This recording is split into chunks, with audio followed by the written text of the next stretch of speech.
Om Swastiastu. Selamat berjumpa kembali dalam pembelajaran IPA di kelas 9 pada semester 1. Pada pertemuan kali ini kita masih berada dalam pokok bahasan tentang sistem reproduksi pada manusia dengan sub pokok bahasan sistem reproduksi perempuan. Pada sistem reproduksi perempuan ini, kita memiliki tujuan pembelajaran yang harus anak-anak capai. Yang pertama, menjelaskan organ-organ penyusun sistem reproduksi pada perempuan. Yang kedua, menjelaskan proses pembentukan ovum atau oogenesis.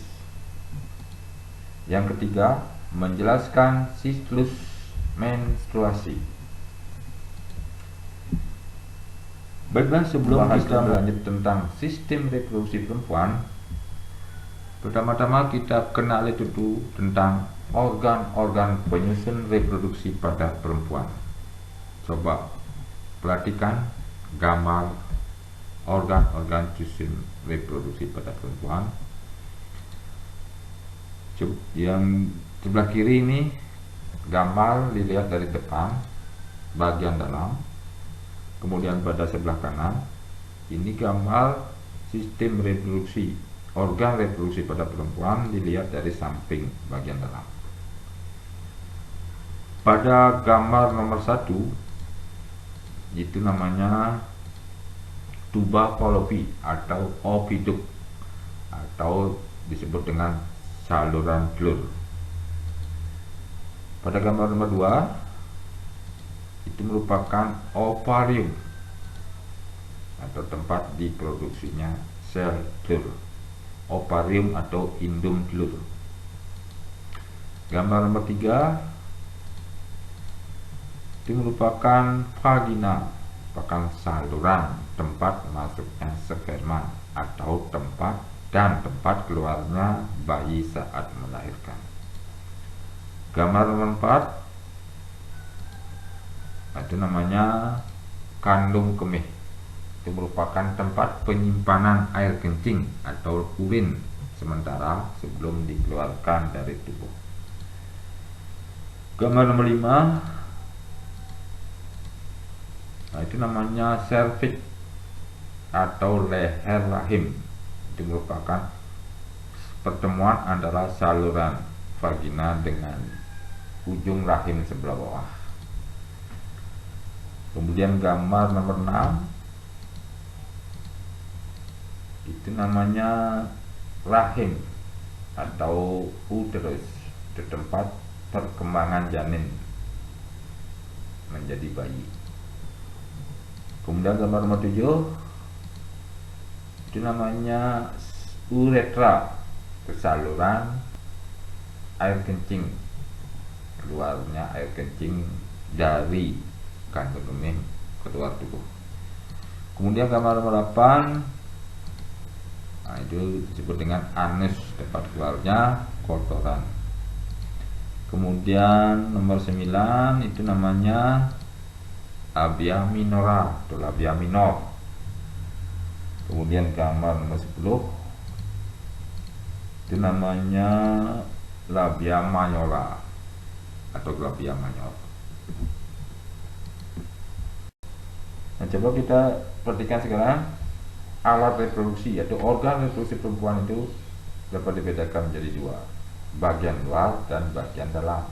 Bagian luar di sini maksudnya organ reproduksi perempuan yang dapat dilihat atau diamati dari luar tubuh. Organ reproduksi perempuan bagian luar berkelompok di daerah yang bernama vulva. Vulva ini letaknya di luar vagina atau di sekitar vagina.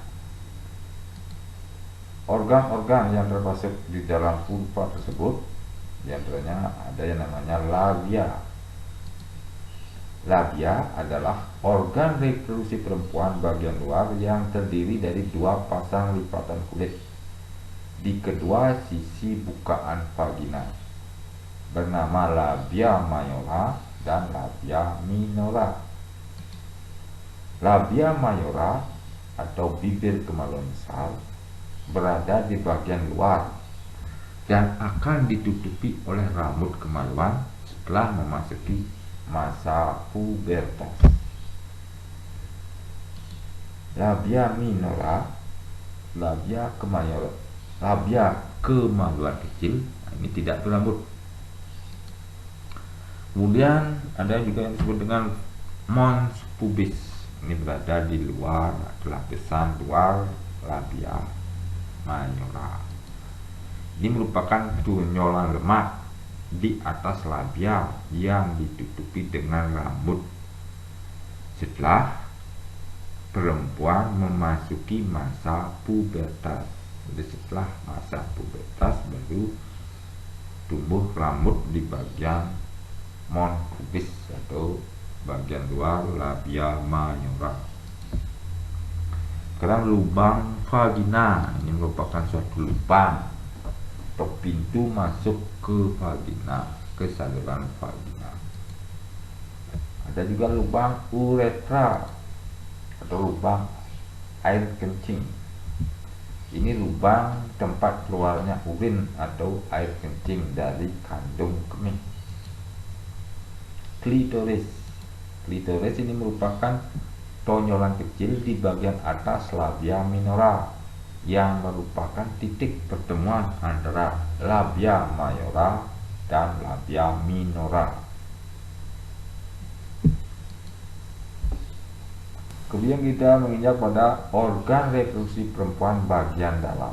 Bagian dalam berarti berada di dalam tubuh, tidak dapat diamati dari luar. Seperti vagina, ada saluran vagina. Nah, ini merupakan vagina adalah sebagai saluran persalinan dan tempat masuknya sperma ke rahim. Kemudian saluran keluarnya darah saat menstruasi atau haid. Serviks atau leher rahim. Leher rahim atau serviks adalah pintu masuk antara vagina dan rahim. Di pertemuan saluran vagina dan rahim yang merupakan lorong yang cukup sempit. Rahim atau uterus. Organ reproduksi rahim berfungsi untuk menampung sel telur yang telah dibuahi dan tempat perkembangan janin menjadi bayi. Tuba fallopi atau oviduct atau saluran telur.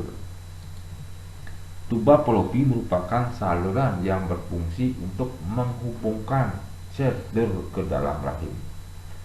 Saluran ini juga berfungsi sebagai tempat terjadinya perbuahan atau pertemuan antara sel telur dan sperma.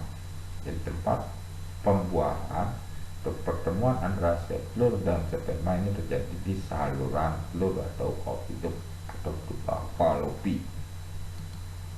Kemudian ovarium atau indung telur. Ini merupakan organ reproduksi perempuan yang memiliki fungsi sebagai tempat diproduksinya sel telur maupun hormon seks pada perempuan seperti progesteron dan estrogen, di mana hormon progesteron dan estrogen ini akan mempengaruhi organ-organ lain pada tubuh perempuan pada saat menginjak dewasa, seperti terjadinya pembesaran susu, pembesaran pinggul, menstruasi dan sebagainya.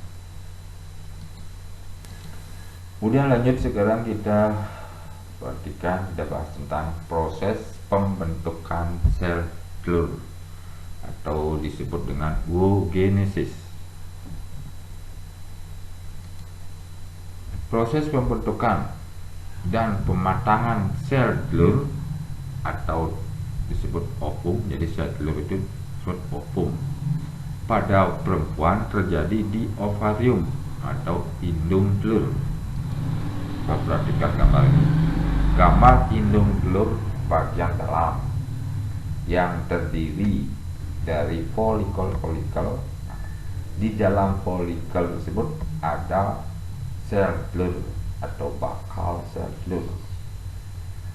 Bakal sel telur yang menjadi sel telur itu sudah terbentuk sejak perempuan itu masih janin, masih berupa janin di dalam kandungan si ibu. Kemudian mengalami perkembangan lebih lanjut, pematangan yang matang, yang akan keluar populasi ini hanya beberapa, 1 atau 2 sel telur saja. Dimana prosesnya dari folikel primordial, bakal yang bersih bakal sel telur ini berubah menjadi folikel primer, kemudian folikel sekunder, kemudian baru folikel yang matang, yang di dalamnya terdapat sel telur matang, tersebut dengan oocyte. Untuk lebih jelasnya kita perhatikan tahapan. Jadi ada beberapa tahapan dari proses oogenesis. Di antaranya yang pertama disebut dengan fase penggandaan. Ketika masa perkembangan, beberapa sel telur ada di dalam ovarium berukuran lebih besar daripada yang lain. Jadi perkembangan daripada folikel-folikel di dalam indung telur atau ovarium itu hanya beberapa yang menjadi berukuran lebih besar daripada yang lain. Sel-sel ini kemudian membelah diri secara mitosis, menghasilkan jutaan oogonia. Kalau banyak disebut oogonia, kalau satu disebut oogonium atau sel induk telur. Jadi sel induknya ya. Oogonium atau sel induk telur akan matang dan bermitosis, jadi membelah diri secara mitosis menjadi oocyte primer, sel telur menjadi besar. Oogonium membelah diri secara mitosis menjadi oocyte primer. Kemudian oocyte primer sendiri nantinya akan terbelah menjadi 2 bagian, menghasilkan oocyte sekunder. Oocyte primer membelah menghasilkan oocyte sekunder. Kemudian tahapan kedua disebut fase perkembangan atau fase pertumbuhan. Pembelahan sel telur pertama pada oogenesis mengalami perkembangan sitoplasma atau cairan sel yang tidak seimbang. Jadi ada sel dari sekian banyak sel telur, jadi ada hanya beberapa yang memiliki cairan sel atau sperma dalam perkembangan, bukan sperma, cairan sel atau sitoplasma dalam perkembangannya.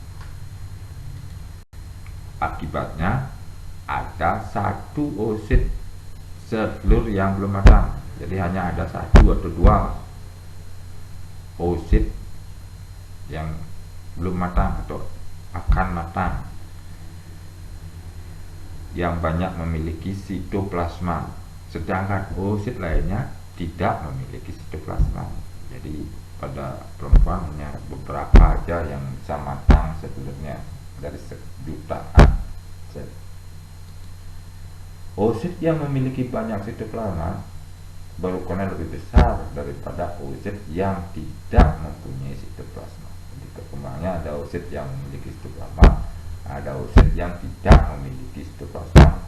Oocyte yang lebih kecil inilah yang disebut dengan badan polar pertama.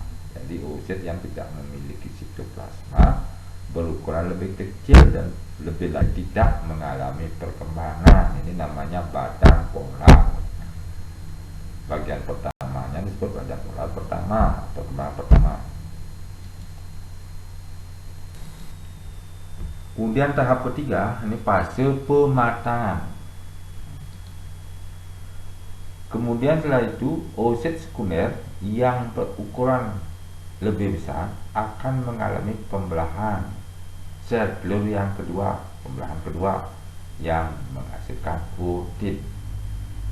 Jadi sel telur oosit sekunder membelah, yang besar membelah menjadi ootit.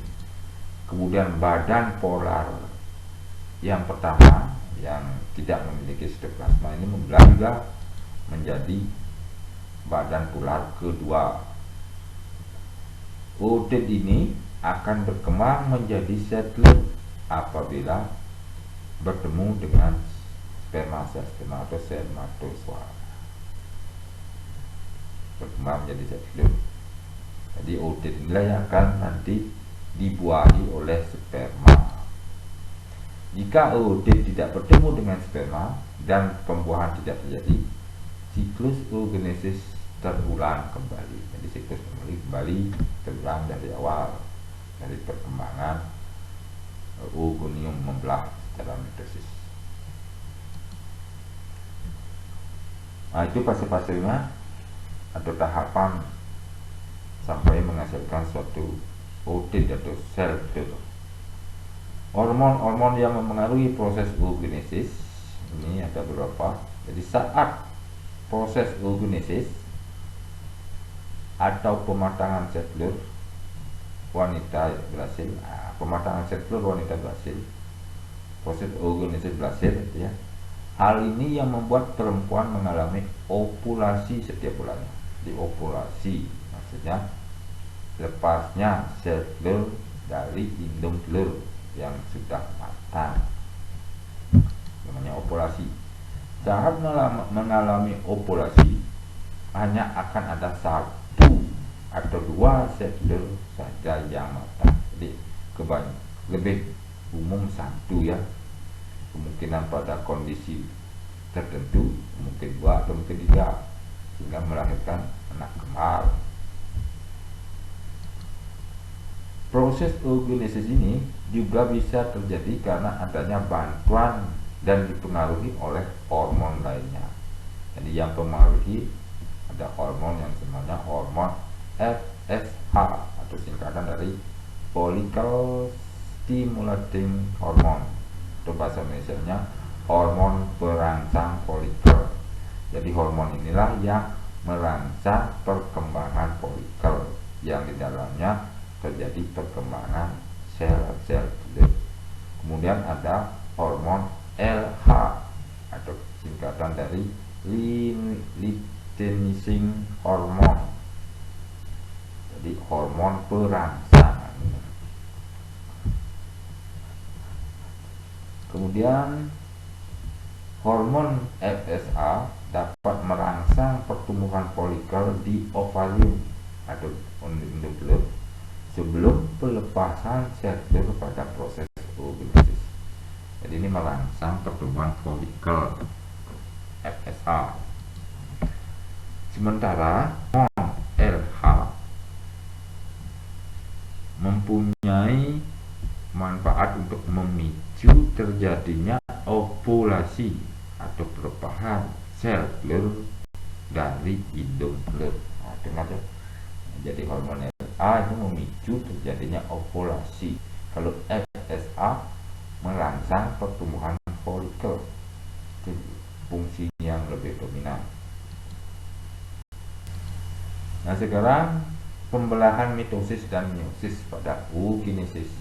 Yang kemarin pada spermatogenesis, pada sel kelamin laki-laki spermatogenesis. Kemudian pada proses pembentukan sel telur namanya oogenesis. Bagaimana proses pembelahan mitosis dan meiosis yang terjadi? Ini yang pertama, coba lihat, perhatikan gambarnya dulu. Jadi gambar yang paling utama besar itu namanya oogonium. Itu merupakan sel induk telur ini memiliki kromosom 2N. Nah, inilah sekarang akan mengalami pembelahan secara mitosis. Setiap sel itu menjadi 2 oosit primer, belah menjadi 2, Pak, yang namanya oosit primer. Karena secara mitosis maka memiliki kromosom yang sama dengan induknya, yaitu 2N. Lebih lanjut, masing-masing oosit primer ini akan membelah juga, tapi secara meiosis, yang menghasilkan oosit sekunder dan badan polar pertama. Nah, di sini bedanya. Jadi pembelahan ini berbeda. Yang pertama lebih besar, yang kedua lebih kecil. Yang pertama ini lebih besar karena ini mengandung cairan sel di dalamnya, atau yang disebut dengan sitoplasma. Ini merupakan makanan atau nutrisi bagi sel tersebut. Sedangkan yang kedua ini tidak memiliki cairan atau sitoplasma. Ini disebut dengan badan polar. Kalau yang memiliki cairan atau sitoplasma ini disebut oosit sekunder dengan kromosom 2N juga. Kemudian lebih lanjut terjadi juga meiosis kedua, di mana oosit sekunder akan membelah juga secara meiosis. Yang pertama menjadi OT, kemudian badan polar juga membelah menjadi badan polar kedua. Jadi oosit sekunder ini menghasilkan badan polar dan ootit. Kemudian badan polar pertama menghasilkan badan polar keduanya.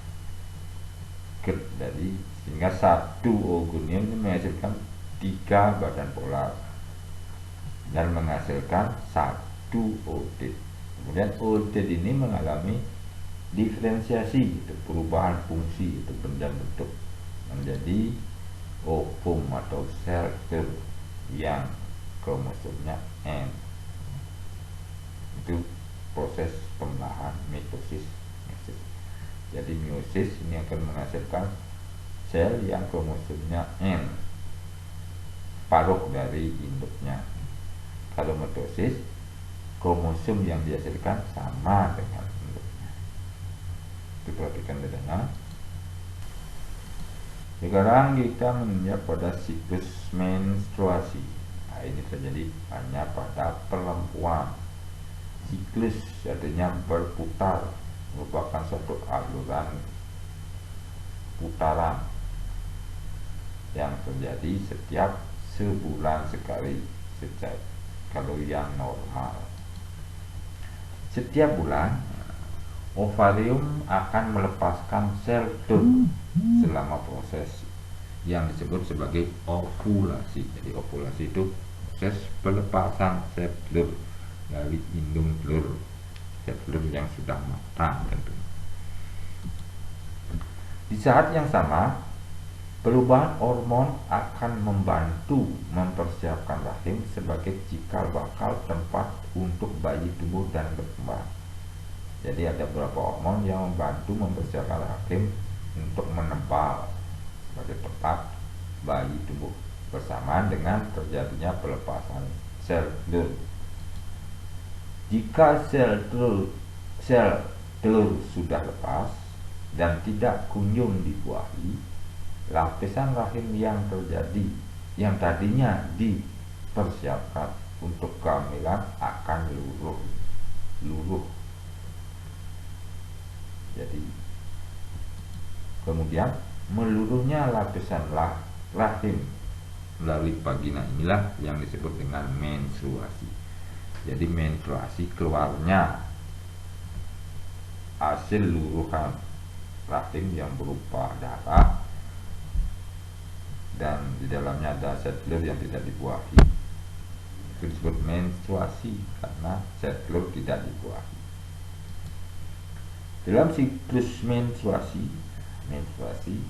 Ada 4 fase yang terjadi. Yang pertama, fase menstruasi, fase saat keluarnya darah dari vagina, saat meluruhnya dinding rahim. Fase folikuler atau fase proliferasi atau fase praovulasi, itu fase menebalnya, setelah luluh lagi menebalnya dinding rahim, untuk persiapan lebih lanjut menebalnya dinding rahim dan pematangan sel telur. Kemudian fase ovulasi, itu proses pelepasan sel telur dari indung telur.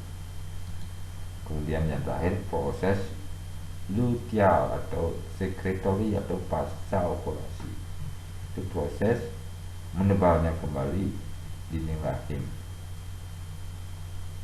untuk persiapan perkembangan janin. Jika sel telur dibuahi, seandainya sel telur tidak buahil, lagi kembali ke pada siklus pertama, yaitu fase menstruasi. Demikian seterusnya terjadi selama periode 1 bulan secara normal. Kalau lihat gambar kita grafiknya, ini grafik siklus menstruasi. Yang paling bawah ini merupakan siklus endometrium. Endometrium adalah lapisan dalam rahim. Nah, ini menunjukkan ketebalan rahim, ya. Kemudian garis grafiknya itu yang biru itu hormon, menunjukkan peningkatan atau penurunan hormon FSH. Yang kuning itu hormon estrogen, yang ungu itu hormon LH, yang biru tua itu hormon progesteron. Kemudian yang paling atas yang belat-belat ini adalah folikel, perkembangan folikel. Jadi dari folikel primer, folikel sekunder, kemudian keluarnya sel telur, kemudian folikel yang sudah mengeluarkan sel telur, ini namanya corpus luteum. Sedikit pada secara normal wanita ini mengalami suatu siklus menstruasi ini sekitar 28 hari. Itu untuk wanita yang normal. Pada periode 0 sampai 7 hari inilah yang terjadi proses menstruasi, siklus menstruasi, keluarnya darah atau meluruhnya dinding rahim, di mana ini terjadi juga perkembangan folikel yang dipengaruhi oleh hormon FSH. Ini terjadi peningkatan hormon FSH juga, ya.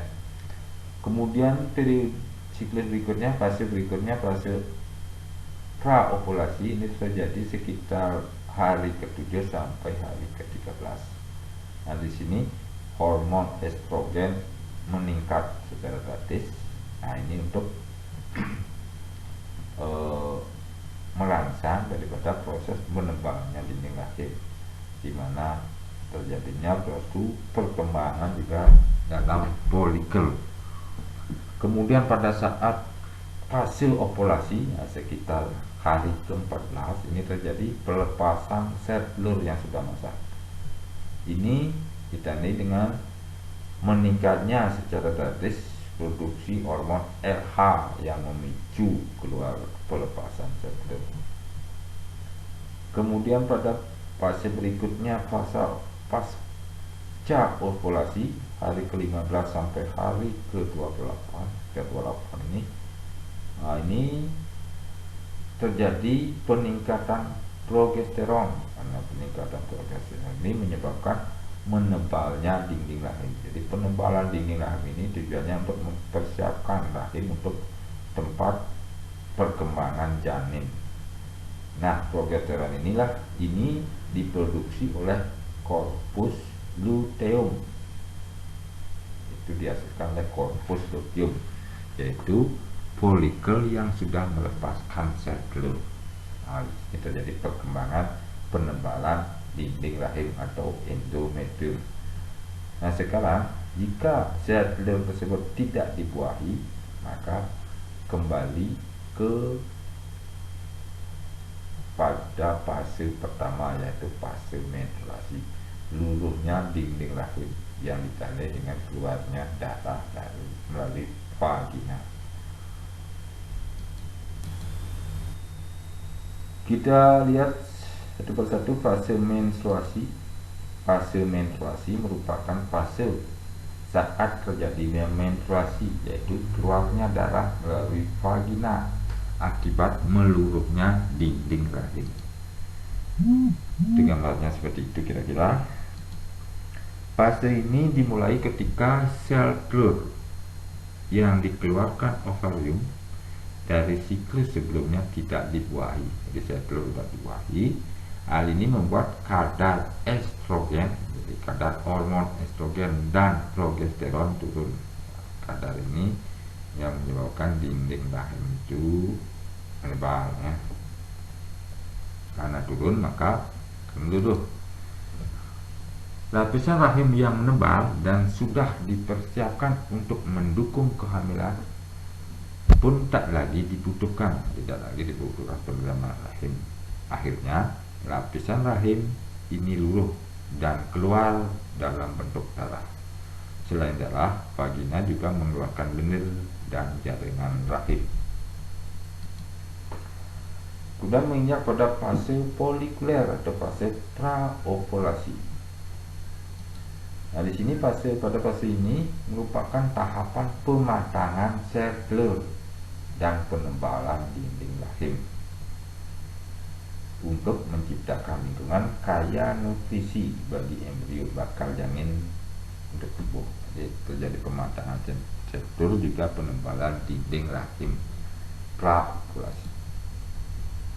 Itu ya gambarnya. Terus jadi endometrium menebal.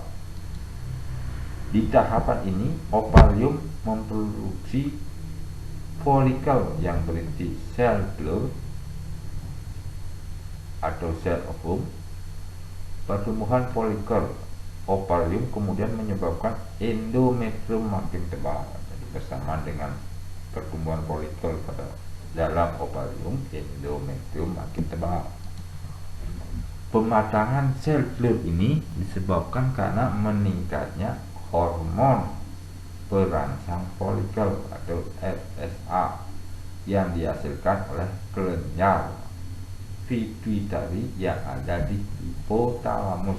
Jadi hormon FSH itu dihasilkan oleh kelenjar pituitari yang ada di hipotalamus. Nah, di mana hipotalamus tersebut? Coba kita perhatikan. Nah, itu ada di kepala, ya, di bagian pelipis itu hipotalamus, nanti yang menghasilkan kelenjar daripada pituitari atau hipofisis yang menghasilkan hormon FSH. Jadi kelenjar pituitari atau kelenjar hipofisis berada di hipotalamus, yang di kelenjar pituitari menghasilkan hormon FSH. Kembali ke fase menstruasi, yaitu fase ovulasi. Ovulasi adalah proses ketika ovarium melepaskan satu sel telur yang matang. Telur ini kemudian bergerak ke tuba falopi menuju rahim untuk dibuahi sperma. Jadi pembuahan terjadi di tuba falopi. Ingat, ya. Lepasnya sel telur ini dirangsang oleh hormon luteinizing atau LH yang dilepaskan oleh kelenjar pituitari. Juga kelenjar pituitari juga melepaskan LH, ya, yang dipicu oleh meningkatnya kadar estrogen.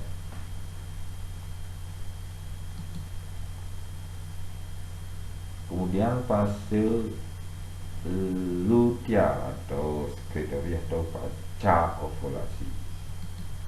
Fase ini merupakan tahapan penebalan lapisan dinding rahim. Jadi di sini terjadi penebalan lagi dinding rahim atau atau endometrium.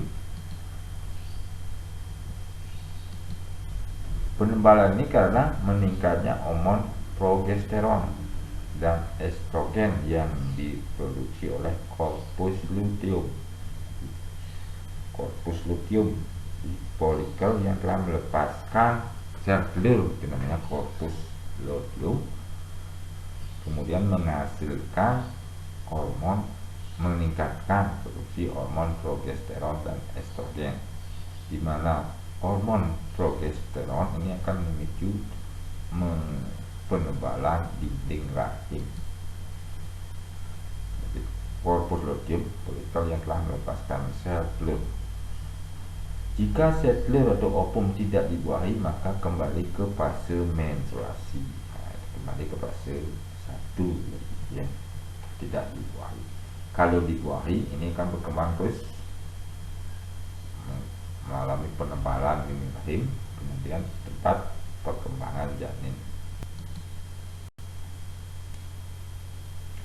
Berikutnya adalah hormon-hormon yang berperan mengatur fase menstruasi. Yang pertama ada estrogen. Estrogen ini bertugas mengatur siklus dan berperan siklus menstruasi maksudnya, dan berperan dalam pertumbuhan lapisan rahim atau dinding rahim. Progesteron ini suatu hormon yang memicu lapisan rahim untuk menebal, untuk mempersiapkan sebelum kehamilan, untuk mempersiapkannya sebelum kehamilan. Kemudian ada hormon luteinizing atau LH. Ini membantu merangsang ovarium untuk menghasilkan estrogen. Dalam fase menstruasi, lonjakan luteinizing, hormon luteinizing atau LH, ini menyebabkan ovarium melepaskan sel telur selama ovulasi. Jadi memicu pelepasan sel telur. Kemudian hormon perangsang folikel, FSH, follicle stimulating hormone. FSH adalah hormon yang membantu pertumbuhan folikel di ovarium dan melepaskan sel telur. Folikel menghasilkan estrogen dan progesteron dalam ovarium untuk menjaga siklus haid tetap teratur. Kemudian ada hormon pelepas gonadotrofin atau disingkat GnRH. Gonadotropin releasing hormone adalah hormon yang mengendalikan dan merangsang pelepasan LH dan FSH. Jadi merangsang pelepasan hormon LH dan FSH ini adalah GnRH. Ya baiklah anak-anak, sekian dulu pembicaraan kita tentang sistem reproduksi pada perempuan. Selamat belajar. Silakan kalian dengarkan atau ulangi secara kontinu sampai kalian mengerti. Lebih lanjut untuk perkembangan pengetahuan kalian dapat kalian pelajari melalui sumber-sumber pembelajaran yang ada seperti buku-buku, literatur lain, maupun bisa juga di internet. Sebagai akhir kata, Bapak mengaturkan para Santi.